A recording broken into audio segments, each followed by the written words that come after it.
My dear lovely learning partners, IELTS speaking নিয়ে আপনাদের মনের মধ্যে বেশ কিছু কোয়েশ্চেনস অ্যান্ড কনফিউশনস থাকে।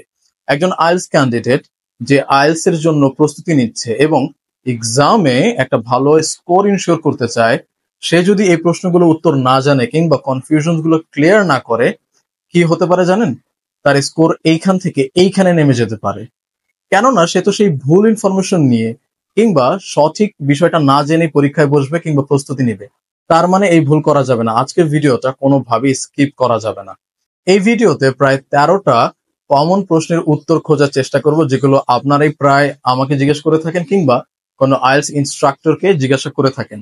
আচ্ছা, আমি বরং আর বকবক না করি, চলুন ভিডিওটা শুরু করা যাক। The very first one is, how is my performance assessed? আমার পারফরমেন্সটাকে বা আমি যে কথা বলবো সেটাকে কিভাবে মূল্যায়ন করা হবে? So there are 4 criteria. The first one is fluency. প্রথমে ফ্লুয়েন্সিটাকে চেক করা হবে যে আপনি কিভাবে কথা বলছেন, আপনার কথা বলাটা কতটুকু প্রাণবন্ত বা সুন্দর, তাই না? আপনি নাগাতার কথা বলতে পারছেন কিনা। And second, pronunciation, উচ্চারণ। থার্ড, লেক্সিক্যাল রিসোর্স, মানে শব্দার্থ, আপনি কোন কোন ওয়ার্ড ব্যবহার করছেন বা কেমন ওয়ার্ড ব্যবহার করছেন সেটা। And the last one is grammatical range and accuracy. আপনার গ্রামাটিক্যাল রেঞ্জ কতটুকু, আপনার গ্রামার গুলো ঠিক হচ্ছে কিনা এবং অ্যাকিউরেট হচ্ছে কিনা। এই 4টা বিষয়ের উপর আপনার স্পিকিংটাকে অ্যাসেস্ট করা হবে। এই 4টার উপর আলাদা আলাদা মার্ক করা হয় এবং সেগুলোকে গড় করে আপনার স্পিকিং এর ব্যান্ড স্কোরটা দেওয়া হয়। ওকে, and the second one is, what's the most important criterion in the speaking? Is it grammar? By the way, নির্দিষ্ট করে কোনো একটা ক্রাইটেরিয়াকে এখানে ইম্পর্টেন্সই দেয়া হয় না। প্রত্যেকটা ক্রাইটেরিয়ান আসলে এখানে ইম্পর্টেন্ট। আমি যেগুলো বললাম প্রত্যেকটাই ইম্পর্টেন্ট। সো গ্রামার সব থেকে বেশি ইম্পর্টেন্ট বা কম ইম্পর্টেন্ট এমন কিছু নেই। আচ্ছা, and then, will I lose points if the examiner disagree with my opinion? Examiner যদি আমার ওপিনিয়নের সাথে ডিসএগ্রি করে, মানে আমি এমন কিছু বলে ফেললাম যেটা এক্সামিনারের আসলে পছন্দ হলো না বা সে আসলে এগ্রি করতে পারছে না, আমি কি পয়েন্ট হারাবো? না, এখানে আসলে পয়েন্ট হারানোর কিছু নেই। আইএলটিএস এক্সামে আপনি সঠিক বলছেন নাকি ব্যাঠিক বলছেন, এখানে আসলে যুক্তি তর্ক এগুলোর কোনো কিছু নাই। আপনি আপনার মতো করে বলবেন, তবে হ্যাঁ, আপনি চেষ্টা করবেন আপনার ওপিনিয়ন গুলো লজিক্যালি দেওয়ার জন্য। বাট এক্সামিনার যদি আপনার সাথে এগ্রি না করে, সেজন্য আপনি পয়েন্ট হারাবেন না। আচ্ছা, and the fourth one is, I cannot give good opinions, can I still get a good score? না, এটা মুশকিল হয়ে যাবে। আপনি যদি আনসারটা ভালো দিতে না পারেন বা ওপিনিয়নটা ভালো দিতে না পারেন, বিশেষ করে পার্ট 3-তে, স্পিকিং এর পার্ট 3-তে আপনার কাছ থেকে ওপিনিয়ন জানতে চাওয়া হয়। এখন আপনি ওপিনিয়ন ভালো দিতে পারলেন না, যেখানে আনসারটাই আসলে ওপিনিয়ন দেয়া, আপনি ওপিনিয়নটাই ভালো দিতে পারলেন না, তাহলে স্কোর তো একটু আধটু এদিক সেদিক হবে, একটু কম আসবেই, তাই না? সো এটাও একটু মাথায় রাখতে হবে। And the fifth one, can I ask my examiner what score he or she will give me? No, you can't ask. আপনি জিজ্ঞেস করতে পারবেন না।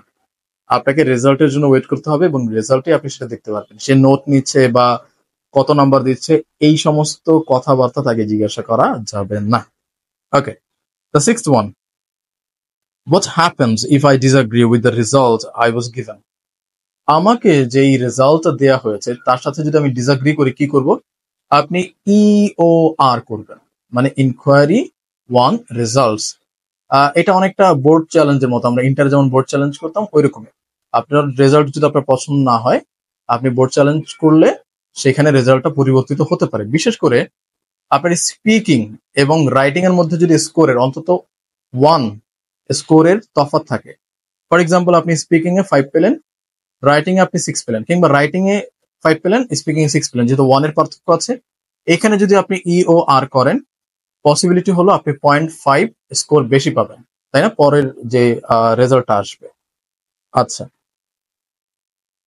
Number 7, is there anything I can do if I don't understand a question? হ্যাঁ, আপনি যদি প্রশ্ন বুঝতে না পারেন, আপনি তাকে জিজ্ঞাসা করতে পারবেন প্রশ্নটা আবার, তাই না? যেমন পার্ট 1-এ আসলে আমরা জিজ্ঞেস করতে পারি যে can you please repeat the question? Can you please repeat the question? Part 1-এ আমরা এই প্রশ্নটা করতে পারি।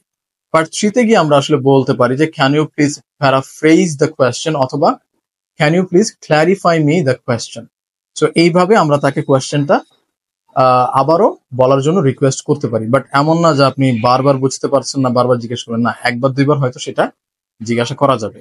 এরপরে আপনি যদি বারবার জিজ্ঞাসা করেন, এক্সামিনার বুঝে ফেলবে যে আপনি আসলে ভালো স্টুডেন্ট না, আপনার প্রস্তুতি ভালো না। ওকে, number 8, what happens if I misunderstand the question? এটা আসলে একটা মুশকিল। আপনি যদি কোয়েশ্চেনটা বুঝতেই না পারেন, আপনার আনসারটা আপনি বলবেন উল্টাপাল্টা, আপনার স্কোরও সেই তুলনায় কম আসবে। সো এটা না করার চেষ্টা করব। যেটা বললাম যে আপনি না বুঝলে হয়তো জিজ্ঞেস করে নেবেন, বাট যদি আপনি বুঝতেই পারলেন না, উল্টাপাল্টা আনসার দিলেন, সেই ক্ষেত্রে স্কোর একটু কম হবে।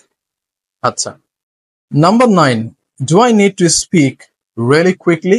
না, স্পিকিং এর বেলায় এটা আপনার উপর নির্ভর করে যে আপনি নর্মালি খুব বেশি স্পিডে কথা বলেন নাকি স্লোলি কথা বলেন।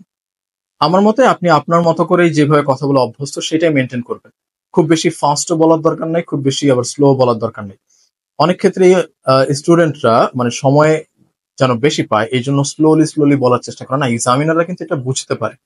তো আপনার নর্মাল যে স্পিডটা, আপনি নর্মালি যেভাবে কথা বলেন সেইভাবে কথা বলবেন, অনেক বেশি কুইকলি বলার দরকার নেই, তাই না?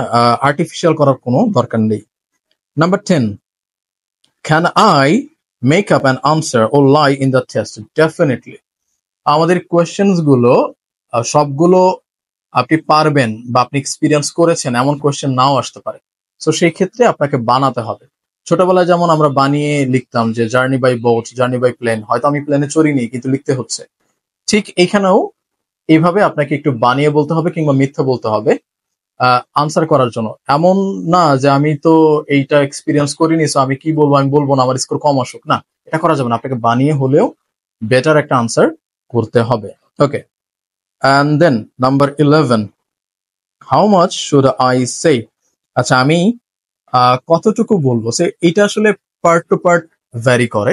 যেমন প্রথম পার্টের প্রতিটা কোয়েশ্চেনে আপনি 2 থেকে 3 লাইন বলার চেষ্টা করবেন। কিছু কিছু কোয়েশ্চেন আবার 1 লাইন বললেও হয়।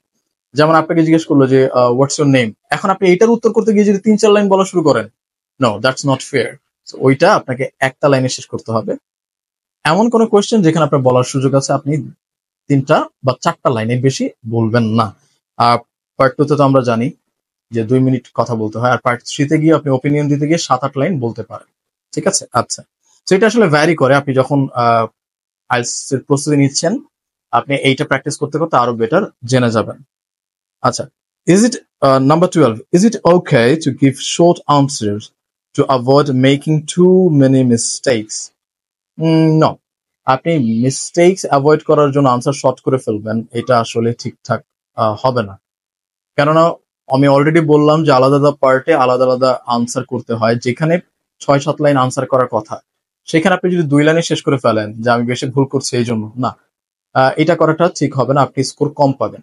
এক্সামিনার আপনার সাথে কথা বলতে গিয়ে অলরেডি বুঝে ফেলবে যে আপনার লেভেল কেমন, আপনি ভুল করছেন কিনা।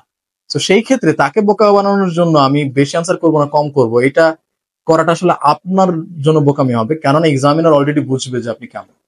সো মিস্টেকস অ্যাভয়েড করার জন্য আনসার শর্ট করা যাবে না।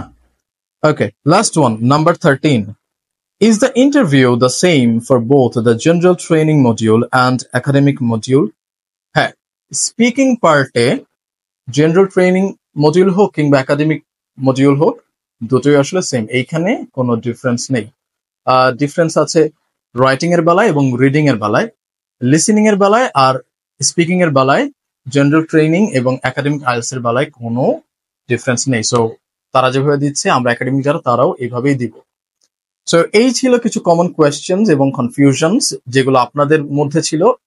আই গেস আপনারা সবগুলো প্রশ্নের উত্তর পেয়েছেন এবং আপনাদের কনফিউশনস গুলো দূর হয়েছে। এর বাইরেও যদি কোনো প্রশ্ন থাকে অবশ্যই আমাকে জানাবেন, আমাকে কমেন্ট করে জানাবেন কিংবা আমাকে টেক্সট করতে পারেন, আমি সেগুলো উত্তর বলার ট্রাই করব। আজকের মতো বিদায় নিচ্ছি। আপনাদের আইএলটিএস প্রিপারেশনের জন্য অনেক অনেক শুভকামনা। আল্লাহ হাফেজ, আসসালামু আলাইকুম।